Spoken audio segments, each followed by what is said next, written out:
স্বাগতম আমার নতুন ব্লগ ভিডিওতে। আজকে আমার সাইকেল নিয়েই ব্লগ ভিডিও করব। আর আজকে এই সাইকেল নিয়েই আপনাদের মাঝে একটি নতুন ব্লগ ভিডিও আমি তৈরি করে দেখাবো। সাইকেলটি মোটামুটি ভালো রানিং। এই সাইকেল নিয়ে আমি যাতায়াত করি। তো এবার চলুন যাওয়া যাক দূরের গন্তব্যে। কতদূর পর্যন্ত যাওয়া যায়। দূরে একটি মাইল স্টেশন দেখা যাচ্ছে, পাড়ারহাট তেঁতুলিয়াপাড়া। তো এখানে পৌঁছে গেছি। দেখা যাক আরো কত দূর পরে পাড়ারহাট পাই। আমি মেন রাস্তায় চলে আসছি। দেখতে থাকুন আমি আজকে সাইকেল নিয়ে কোথায় কোথায় যাই। ইতিমধ্যে পাড়ারহাট যাওয়ার প্ল্যান করছি, তো পাড়ারহাটই যাওয়া হবে মনে হয়। বলুন তো পারলে পাড়ারহাট কিসের জন্য বিখ্যাত? এই পাড়ারহাট হলো রূপালী ইলিশের জন্য বিখ্যাত। তো আজকে আমরা যাচ্ছি পাড়ারহাট রূপালী ইলিশ দেখতে। চলুন একই সাথে ভিডিওটি উপভোগ করি সবাই সাইকেল দিয়ে। আপনারাও চাইলে বের হতে পারেন আপনার নিজের সাইকেল দিয়ে। সো গাইস, পাড়ারহাট যাইতে যাইতে আপনাদের সাথে অনেক কথা হবে, তো ভিডিওটি কন্টিনিউ করুন। আমি সবেমাত্র 1 কিলোমিটার পথ অতিক্রম করেছি পাড়ারহাট যেতে। আরও 2 কিলোমিটার পথ আছে এখনো। চলতে থাকুন, দেখা যাবে সামনে কী কী দেখা যায়, আপনাদের কী কী দেখাতে পারি। দেখুন সামনে যে ব্রিজটা দেখছেন, এরকম 4টা ব্রিজ বাজছে। আসলে পাড়ারহাট যাওয়া তো সোজা না, যেতে যেতে অনেক আঁকাবাঁকা ব্রিজ এবং রাস্তা, কালবোট অনেক কিছু আছে। তো আপনাদের সামনে এরকম একটা ব্রিজ দেখাচ্ছি। এরকম ব্রিজ মনে হয় এ যাবৎ 1 কিলোমিটারের ভিতর 3টা ব্রিজ বাজে, সামনেরটা মিলিয়ে 4টা ব্রিজ বাজলো। আজকে আপনাদের দেখাবো পাড়ারহাট বাজার ঘুরে ঘুরে। পাড়ারহাট বাজার আমাদের গ্রামীণ জীবনের এক অবিচ্ছেদ্য অংশ। এখানে মানুষের মিলেমিশা এবং কেনাকাটা চলে প্রতিদিন। গল্পগুজব আর আচার ব্যবহার বের এক অনন্য পরিবেশ তৈরি হয়। হাটবাজারে যেন একটা উৎসবের আমেজ থাকে। সকাল থেকে বিকেল পর্যন্ত চলে এই আমেজ। কেনাকাটার প্রচুর হিড়িক। কেউ আসে তরকারি কিনতে, কেউ বা মাছ কিনতে, কেউ আসে মাংস বা অন্যান্য নিত্য প্রয়োজনীয় জিনিস কিনতে। হাটবাজারে স্থানীয় উৎপাদিত পণ্যের সন্ধান মেলে, যা শহরের বাজারের তুলনায় অনেক সস্তা এবং তাজা। এখানে এসে গ্রামের মানুষের তাদের প্রয়োজনীয় জিনিসপত্র কেনার সাথে সাথে সামাজিক যোগাযোগও বাড়িয়ে তোলে। তবে পাড়ারহাট বাজারগুলোর সামনে এখন নতুন কিছু চ্যালেঞ্জ এসেছে। শহরের বড় বড় সুপার শপ আর অনলাইন বিজনেস কেনাকাটার প্রসার হাট বাজারের ভবিষ্যৎ নিয়ে প্রশ্ন তুলেছে। তবুও হয়তো আমি 2 কিলোমিটার রাস্তা অতিক্রম করেছি পাড়ারহাট যেতে। আর 1 কিলোমিটার রাস্তা অতিক্রম করলে আমি পাড়ারহাট পৌঁছাবো। আমাদের সাথেই থাকুন। সামাজিকভাবে এবং অর্থনৈতিকভাবে এই পাড়ের হাট অনেক অনেক ভালো। আমার দিক থেকে আমি লক্ষ্য করেছি পাড়ের হাটের মানুষজন অনেক মিলেমিশে থাকে এবং অনেক অনেক ভালো অন্যান্য শহরের তুলনায়, অন্যান্য গ্রামের তুলনায়।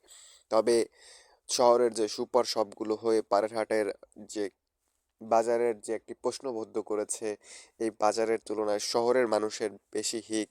এখান থেকে শহরে 80 টাকা ভাড়া, তারা যে বাজার করার মানে অনেক হেড়িক পড়েছে মানে সুপার শপগুলোতে। তাই পাড়েরহাট বাজারকে প্রশ্নবিদ্ধ করেছে। আমি পাড়েরহাট 1 কিলোমিটার পর্যন্ত এসেছি।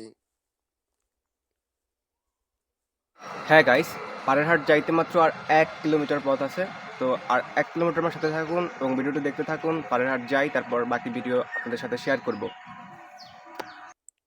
সো এখানে যা হয়েছে, সামনে অনেক অনেক অর্জুন গাছ। রাস্তার দুই পাশে, ডান পাশে এবং বাম পাশে এত পরিমাণ গাছ।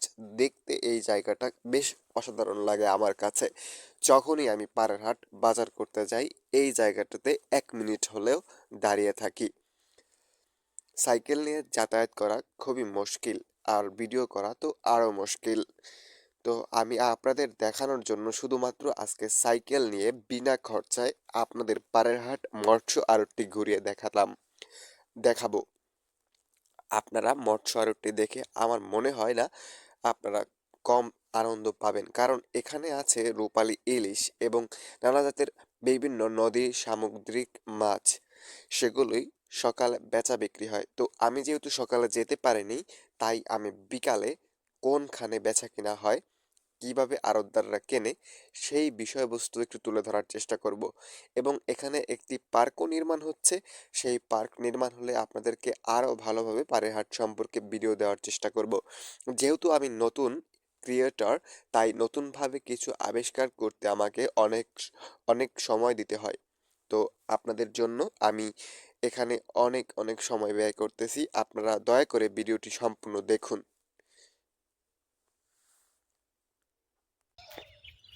দেখুন, আমি পারেরহাট চলে আসছি। পারেরহাট মাছের জন্য বিখ্যাত। এখানে রূপালী ইলিশ পাওয়া যায় এবং নানা জাতীয় নদীর মাছ পাওয়া যায়। আমাদের পারেরহাটে অনেক ধরনের মাছ পাওয়া যায়। তো সামনেই মৎস্য আড়ত, এদিকে মৎস্য আড়ত। তো আমি যাবো, আপনাদের দেখাবো। ভিডিওটি কন্টিনিউ করুন। এখানে দেখা যাচ্ছে সামনে মৎস্য আড়ত, তারপর বায়ে লঘু সাইন করা, মানে বায়ে ঘুরতে হবে। তো বায়ে ঘুরে যাই, বায়ে ঘুরে গেলাম। এরপরে সামনে যে কিছু দূর যাওয়ার পরে মৎস্য আড়তের বিরাট বড় একটা গেট বাসবে, সেই গেট পেরিয়ে ঢুকে যাব আমরা মৎস্য আড়ত। এই যে সেই গেট, এখানে আশেপাশে অনেক দোকানপাট বসে আড়তদারদের জন্য, এবং এইখানে অফিস আছে। সে অফিসের এখানে যে মাছ বন্টন করা হয়, এটা তো সরকারি, তাই সরকারিভাবে একটা ফান্ড দিতে হয়, সেই ফান্ড। তো আজকে আমার ব্লগ ভিডিও ছিল যে সাইকেল নিয়ে আমি পারেরহাট মৎস্য আড়ত দেখাবো, পারেরহাট বাজার দেখাবো, কিসের বিখ্যাত, মাছের জন্য বিখ্যাত। তো দেখাবো আপনাদের সামনে যে কীভাবে ট্রলারগুলো এখনও ভেড়ে নাই, ট্রলারগুলো ভেরবে ভোরে, অনেক ভোরে। ভোরেই মাছ বেচা বিক্রি হয়ে যায় সব। এখন সব খালি, সব খালি। এ কারণে আপনাদের কিছু দেখাতে পাচ্ছি না। এখানে মাছ বেচা কেনা আজকে সকালেও হয়েছে।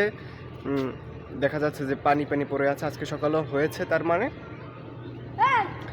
তো আমি আরেকদিন সকালবেলা এসে আপনাদেরকে দেখাবো এখানে কিভাবে মাছ আড়তদাররা বিক্রি করে। তো এখানে রূপালী ইলিশ ছাড়াও অনেক অনেক মাছ পাওয়া যায় সকালবেলা ভোরে আর কি। এখানে এই ট্রলারগুলো আর কি ট্রলার ভেড়ে আর মাছ নিয়ে আসে, মাছ এখানে ওঠে, এখানে বেচা বিক্রি শুরু হয়। খুব ভোরে শুরু হয়। এখন আমি যেহেতু আসছি বিকেল টাইমে, তাই এখানে সব ফাঁকা।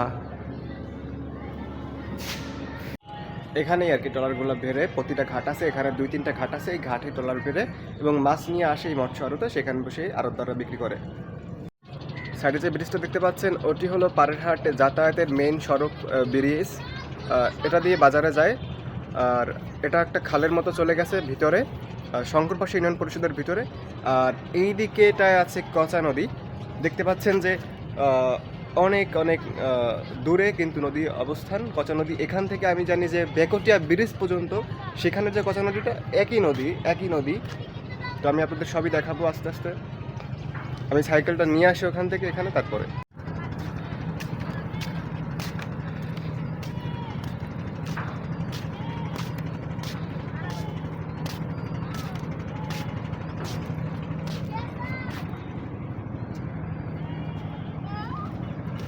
দেখুন এখানে মাছের খোঁজটি এখনো পড়ে আছে, মাছ বেচা বিক্রি হয় তার জন্য।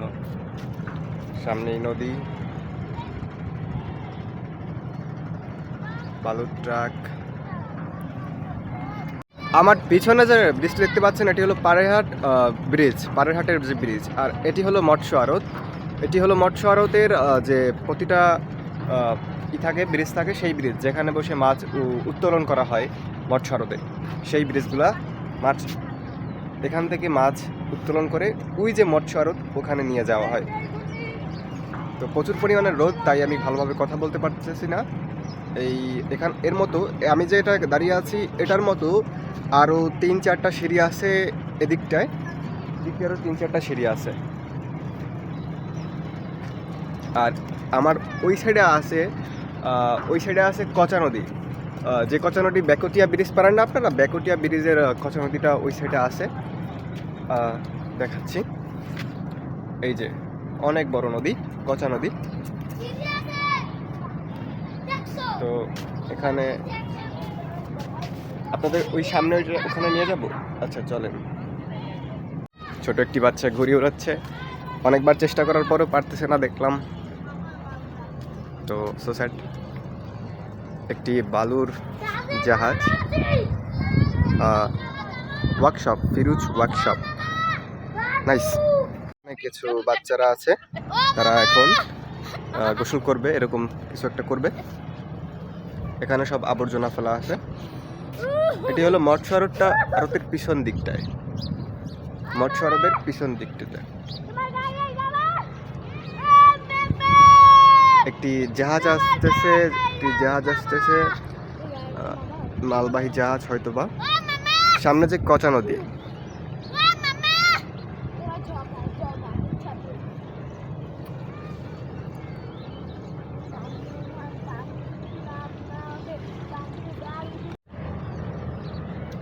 আমার মাঝে দেখতে পাচ্ছেন মৎস্য আড়তের পিছন দিকটাতেই কতগুলো বাচ্চারা বসে আছে।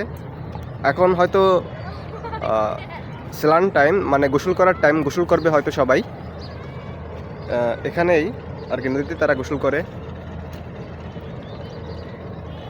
হ্যালো বাচ্চারা, সবাই হাই দাও, হাই। এখানকার স্থানীয় লোক, মানে ওই যে আবাসন দেখতে পাচ্ছি, ওই আবাসন তোমাদের না?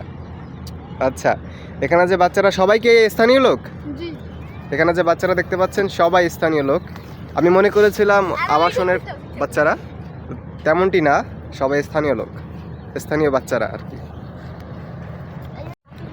তো ব্লগ ভিডিওটি এই পর্যন্তই। আজকে আপনাদের দেখানোর উদ্দেশ্য ছিল পাড়েরহাট মৎস্য আড়ত, সামনে কচা নদী, তারপরে আমি যেখান থেকে আসলাম সাইকেল রানিং করে, সেটুকু। আপনারা দেখে যদি আনন্দ পেয়ে থাকেন, ভিডিওটা লাইক করে দিবেন, আর সাথেই থাকবেন, সাবস্ক্রাইব করে দিবেন অবশ্যই।